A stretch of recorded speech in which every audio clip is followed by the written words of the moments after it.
శ్రీమాత్రే నమ. జయ గురు దత్తాత్రేయ నమ.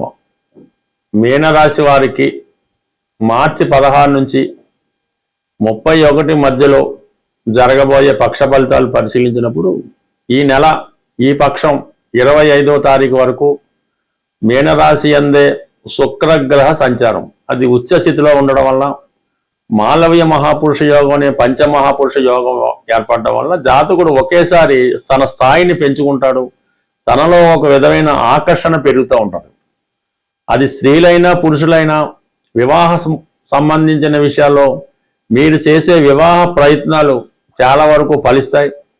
గతంలో దూరమైనటువంటి భార్యాభర్తలు కానీ ప్రేమికులు కానీ పరస్పరం మనసులు పంచుకునే వాళ్ళు తిరిగి ఏకమవడం జరుగుతూ ఉంటుంది. ఏదో ఒక విహారయాత్రలోనో ఒక ఎంటర్టైన్మెంట్ కార్యక్రమంలోనో పాల్గొనడం జరుగుతూ ఉంటుంది. ఏదైనా మనసుకి ఆనందంగా సంతోషంగా ఉండే ప్రయత్నాలు చేస్తూ ఉంటారు. ఇష్టమైన మీకు ఆనందాన్ని కలిగించేది అది ఏదైనా ఆ ప్రయత్నంలో మీరు ఉండడం జరుగుతూ ఉంటుంది. అయితే ప్రధానంగా ఇది స్త్రీలకి అలాగే సినిమా రంగంలో సినిమా ఫీల్డ్లో ఉన్నవారికి కంప్లీట్గా మంచి గుర్తింపు రావడం జరుగుతూ ఉంటుంది. అలాగే స్త్రీలకి ఉద్యోగ ప్రయత్నాలు చాలా వరకు ఫలిస్తాయి. వారికి ఆదాయం పెరుగుతుంది. మీరు ఈ సమయంలో ఒక రాజకీయ పార్టీలో ప్రవేశించాలన్నా ఒక సినిమా రంగంలో ప్రవేశించాలంటే మీరు ప్రొఫెషన్ మార్చాలనుకుంటే 100% ఈ సమయంలో మార్చవచ్చు. అది స్త్రీలకైనా మగవారికైనా ఆడవారికైనా వర్తిస్తూ ఉంటుంది. అంటే మీలో అటువంటి ఆత్మవిశ్వాసం అలాగే కాన్ఫిడెన్సు అలాగే ఆకర్షణ అలాగే మీ టాలెంట్కి తగిన గుర్తింపు రావడంతో మీరు ఏ రంగంలోనైనా రాణించగలుగుతారు. ఈవెన్ కన్స్ట్రక్షన్ రియల్ ఎస్టేట్ రంగంలో ఉన్న వాళ్ళకి కూడా కంప్లీట్గా మంచి మార్కెటింగ్ స్కిల్స్ పెరగడం వల్ల మంచి ధనం అలాగే సంపాదన పెరుగుతూ ఉంటుంది. దానితో షష్టాధిపతిగా ఉన్నటువంటి రవి కూడా రాశి యందు సంచరించడం వల్ల ప్రభుత్వ రంగ సంస్థల్లో పనిచేస్తున్న వారికి ప్రమోషన్ లాంటిది అధికార హోదా లాంటిది రావడం జరుగుతూ ఉంటుంది.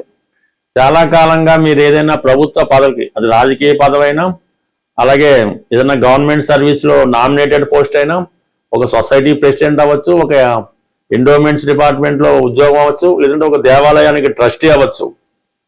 అటువంటి గౌరవప్రదమైనటువంటి హోదా మీ పూర్వీకుల నుంచి మీకు వారసత్వంగా రావాల్సినటువంటి పదవి ఏమైనా ఉంటే అది ఈ సమయంలో లభించే అవకాశం ఉంది. సిన్సియర్గా ప్రయత్నం చేస్తే మరి ప్రస్తుతం ఉన్నటువంటి జన్మశని పక్కన పెట్టే విధంగా సంపూర్ణంగా చాలా ఉత్సాహంగా ఒక ఆనందకరమైన వాతావరణం ఈ పక్షమంతా ఈ రాశి వారికి కనబడుతుంది. ఇంచుమించు మనకి 25వ తారీఖు మార్చి తర్వాత శుక్రుడు ధనస్థానంలో ప్రవేశిస్తాడు. అంటే ఆటోమేటిక్గా ఆదాయం పెరుగుతుంది, కుటుంబ ఆదాయం పెరుగుతుంది, కుటుంబ సభ్యుల సంఖ్య పెరుగుతుంది. ఎవరో ఒకరు అంటే ఏదైనా వివాహం ద్వారా కొత్తగా ఒక వ్యక్తి మీ కుటుంబంలో చేరడం, కుటుంబం అంతా కలిసి ఒక సందడిగా వాతావరణంగా ఉంటుంది. అయితే యాక్చువల్గా 12వ స్థానంలో ఉన్నటువంటి గ్రహాలు ధనాధిపతి వ్యయస్థితి కుజుడు, భాగ్యాధిపతి వ్యయస్థితి పుణ్య కార్యక్రమాలకి ఆధ్యాత్మిక కార్యక్రమాలకి కుటుంబ అవసరాలకి అలాగే మీ యొక్క రక్త సంబంధికులకి అన్నదమ్ములకి బహుమతులు ఇవ్వచ్చు, వారి కొరకు ఖర్చు పెట్టచ్చు, వారి యొక్క అభివృద్ధికి ఏదో ఇన్వెస్ట్ చేయొచ్చు. మొత్తం మీద స్థిరాస్తి సంబంధించిన విషయాలు ఇన్వెస్ట్ చేస్తారు. కుటుంబ ఖర్చులు విపరీతంగా వచ్చిన ఆదాయం కన్నా ఖర్చు ఎక్కువగా ఉండడం జరుగుతూ ఉంటుంది. ఇక బుధగ్రహం చతుర్థ సప్తమాధిపతిగా బుధుడు 12వ స్థానంలో పిల్లల యొక్క ఎడ్యుకేషన్ కొరకు అలాగే గృహంలో విలువైన వస్తువుల కొరకు కంప్యూటరు ఎలక్ట్రానిక్లు సెల్ ఫోన్ల కొరకు దాని కొరకు వ్యయం అవుతూ ఉంటుంది. ఇక రాహు 10 రూపాయలు కొనవలసింది 100 రూపాయలు కొనడం, ₹1,00,000 చోట 10 లక్షలు ఖర్చు పెట్టడం, స్థాయిని మించిన ఖర్చు పెట్టించేస్తుంటాడు. ఇప్పుడు ప్రస్తుతం శుక్రుడు కూడా రాశిలో ఉండడం వలన బంగారంతో పాటు వజ్రాలు కూడా కొనే ఆలోచన కనబడుతుంటుంది. సో ఈ విధంగా మరి రాశి వారి ఖర్చుల్ని చాలా వరకు కంట్రోల్ చేసుకుంటే ప్రస్తుతం ఏర్పడినటువంటి గ్రహస్థితి ద్వారా గతంలో ఉన్నటువంటి సమస్యల నుంచి బయటపడడం, రుణాల నుంచి బయటపడడం, నెమ్మదిగా మీ యొక్క జీవన విధాన్ని మెరుగుపరుచుకొని కొన్ని బలహీనతల నుంచి బయటపడితే మీరు చాలా వరకు అంటే మిమ్మల్ని మీరు ఒకసారి పరిశీలించుకొని కొంత వేస్ట్ కొంత బలహీనత కొంత డొనేషన్స్ అనుకుందాం, మీ యొక్క ప్రేమభావం అనుకుందాం, లేదంటే మంచితనం అనుకుందాం, వాటిని కొన్నాళ్ళ పాటు పక్కన పెడితే ముందుకు మీరు సంపాదన మీద దృష్టి పెట్టి కుటుంబం మీద దృష్టి పెడితే ఆటోమేటిక్గా మీ జీవన విధానంలో తిరిగి అభివృద్ధి అన్నది ప్రారంభమవుతుంది. ప్రేక్షకులకు ఉగాది శుభాకాంక్షలతో పాటు మరి ఈ పక్షంలోనే ఉగాది వస్తుంది 19వ తారీఖున, అలాగే 27వ తారీఖున శ్రీరామనవమి ఉంది. అంటే ఉగాది కొత్త సంవత్సరం ప్రారంభం. అందువలన ఆ రోజు కంపల్సరీగా మీరు పంచాంగ శ్రవణం, అది టీవీలో చెప్పినా ఎక్కడ దేవాలయంలో జరుగుతున్నా కంపల్సరీగా మీరు ఈ ఉగాది పంచాంగ శ్రవణాన్ని వినవలసి ఉంటుంది. అంటే దానివల్ల ఏంటంటే మీకు ఈ పంచాంగంలో ఉన్నటువంటి విషయాలు అర్థమవుతాయి.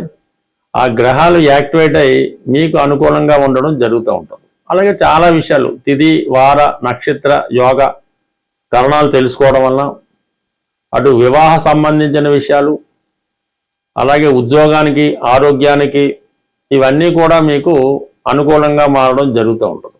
అలాగే ఏదైనా చిన్న చిన్న పరిహారాలు చెప్పినప్పుడు అవి చేసుకోవడం వల్ల మీరు అంటే ఈ గ్రహాలని తిథుల్ని వారాలని నక్షత్రాలని ఎంత నమ్మకంతో మీరు పాటిస్తే అవి మీకు అంత బాగా పనిచేస్తాయి. ఉదాహరణకి ఏదో ఈరోజు ఆదివారం రోజు చాలా నియమంగా ఉండాలి, సూర్య నమస్కారం చేసుకోవాలి, దానివల్ల మనకి మంచి ఆరోగ్యం వస్తుందని నమ్మకంతో చేస్తే ఆ ఫలితం మీకు 100% వస్తుంది. అలాగే ఈరోజు ఏకాదశి, ఈ ఏకాదశి రోజు మనం నియమంగా ఉండాలి, ఆ నమ్మకంతో చేస్తేనే ఆ ఫలితం వస్తుంది. ఏదో పెద్దవాళ్ళు చేయమన్నారంటే రాదు. అంటే ఈ నమ్మకం అంతా మీకు ఈ పంచాంగం వినడం వల్ల రావడం జరుగుతూ ఉంటుంది. సో అలాగే మరి ఇదే పక్షంలో వస్తున్నటువంటి శ్రీరామనవమి, అదే రోజు కళ్యాణం జరుగుతూ ఉంటుంది. ఎవరైతే వివాహం కొరకు ఎదురు చూస్తున్నారు, అంటే పెళ్లి కాని అమ్మాయిలు కానీ అబ్బాయిలు కానీ కంప్లీట్గా మీరు ఆ రోజు చక్కగా, అంటే పెళ్లి కొడుకు అంత అందంగా తయారవక్కర్లేదు కానీ చక్కగా మంగళ స్నానం చేసి నూతన వస్త్రాలు ధరించి పెళ్లి కొడుకు వెళ్ళినట్టు మీరు ఆ శ్రీరామ పట్టాభిషేకం జరుగుతున్నటువంటి, అంటే శ్రీరామ కళ్యాణం జరుగుతున్నటువంటి చోటికి వెళ్ళడం, అలాగే అమ్మాయిలు కూడా అంత భక్తితో వెళ్ళడం వల్ల ఆ శ్రీరామనవమి కళ్యాణం సంపూర్ణంగా తిలగించి మంగళసూత్రం కూడా అయిన తర్వాత తలంబ్రాలు వాటిలో కూడా పాల్గొని కొన్ని తలంబ్రాల బియ్యం, అంటే అవి దైవికంగా మీ మీద పడినా ఓకే, లేదంటే కొన్ని తలంబ్రాల బియ్యం మీరు వ్యక్తిగతంగా తెచ్చుకొని మీ తల మీద వేసుకున్నాం. పెద్దవాళ్ళు ఎవరైనా ఆ తలంబ్రాల బియ్యాన్ని తీసుకొచ్చి మీ పెళ్లి కాని పిల్లల మీద వేయటం వల్ల వారికి తొందరగా వివాహం అన్నది 100కి 100 రూపాయలు జరిగే అవకాశం ఉంది. మరి అంత కళ్యాణం స్వయంగా పాల్గొలేని వారు భద్రాచలం సీతారాముల కళ్యాణం ప్రత్యక్ష ప్రసారం ఓపికగా కూర్చొని కంప్లీట్గా తిలకించి ఈ విధంగా మీరు ఆ అనుభవాన్ని పొందడం వల్ల, అంటే ఆ కళ్యాణం మీకే జరుగుతుంది అన్న విధంగా మీరు భావన చేసుకుంటే 100% మీకు ఆ శుభం జరిగే అవకాశం ఉంటుంది.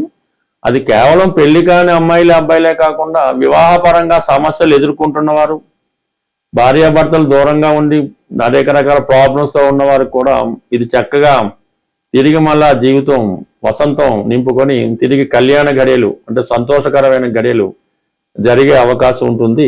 ఇదే సమయంలో మీకు ఇంకొక చక్కని పరిహారం ఏంటంటే, ఎవరైతే ఉద్యోగం రాక నిరుద్యోగ సమస్యతో ఎదురవుతున్నారో వాళ్ళు ఈ శ్రీరామ పట్టాభిషేకం ఫోటో పెట్టుకొని మీరు చక్కగా ఒక ఇంట్లో ఏవైతే ఆహార పదార్థాలు వండుకుంటారో వాటితో పాటు చక్కగా వంకాయ కూర, ఒక మంచి శ్రేష్టమైన వంకాయలు తెచ్చి వంకాయతో కూర తయారు చేయించి ఆ వంకాయ కూరతో కూడిన నైవేద్యాన్ని ఈ భరతుడికి పెట్టినట్టుగా మీరు భావించాలి. అంటే మిగతా వాళ్ళు కూడా పెట్టచ్చు, ఈ భరతుడికి ఈ వంకాయ కూరతో కూడిన అన్నాన్ని నైవేద్యంగా పెట్టి ఆ భరతుడిని మీరు ప్రార్థించడం వల్ల, ఈ భరతుడి యొక్క అనుగ్రహం పొందడం వల్ల తొందరగా ఉద్యోగం వచ్చే అవకాశం ఉంది. పెద్ద మంత్రం ఏమి అక్కర్లేదు, మీరు భరతుడిని మనసులో ధ్యానించి మీరు ఉద్యోగం కోరుకుంటే ఆ ఉద్యోగం 100% లభించే అవకాశం ఉంది. లేని పక్షంలో ఈ వంకాయ కూర చక్కగా వండి ఆవుకి పెట్టడం వల్ల కూడా నిరుద్యోగ సమస్య నుంచి బయటపడే అవకాశం ఉంది. అయితే ఇది చాలా నమ్మకంతో చేయవలసి ఉంటుంది. అలాగే మరొక చిన్న విన్నపం ఏంటంటే, మన హైదరాబాదులో ఈ మార్చి నెల 29వ తారీఖున ఒక జ్యోతిష్య మహాసభ జరగబోతుంది. దాన్ని సెమినార్ అని కూడా అంటారు. అది హైదరాబాద్లో సుందరయ్య విజ్ఞాన కేంద్రం బాగలింగపల్లిలో ఉంటుంది. దాంట్లో పాల్గొనే అవకాశం ఉన్న వాళ్ళు ఎవరన్నా పాల్గొనాలని ఇంట్రెస్ట్ ఉంటే కంపల్సరీగా మీ నేమ్ రిజిస్టర్ చేసుకోవడం మంచిది. దీనికి ఎటువంటి ఫీజు మీరు చెల్లించక్కర్లేదు. మీకు కావాల్సినటువంటి భోజన సదుపాయాలు వగైరా వగైరా సంస్థ వారే ఖర్చులు పెట్టుకొని జ్యోతిష్యాన్ని ప్రచారం చేసే ఉద్దేశంతోనూ మరి కొంతమందికి ఈ ఉగాది పురస్కారం ఇవ్వాలనే ఉద్దేశంతో నిర్వహిస్తున్నారు. కాబట్టి అభిమానం ఉన్నవాళ్ళు తప్పనిసరిగా ఈ జ్యోతిష మహాసభలో పాల్గొంటారని ముందుగా మీ పేరు రిజిస్టర్ చేసుకుంటే దానికి తగ్గ ఏర్పాట్లు సంస్థ వారు చేసుకునే అవకాశం ఉంటుంది. స్వస్తి.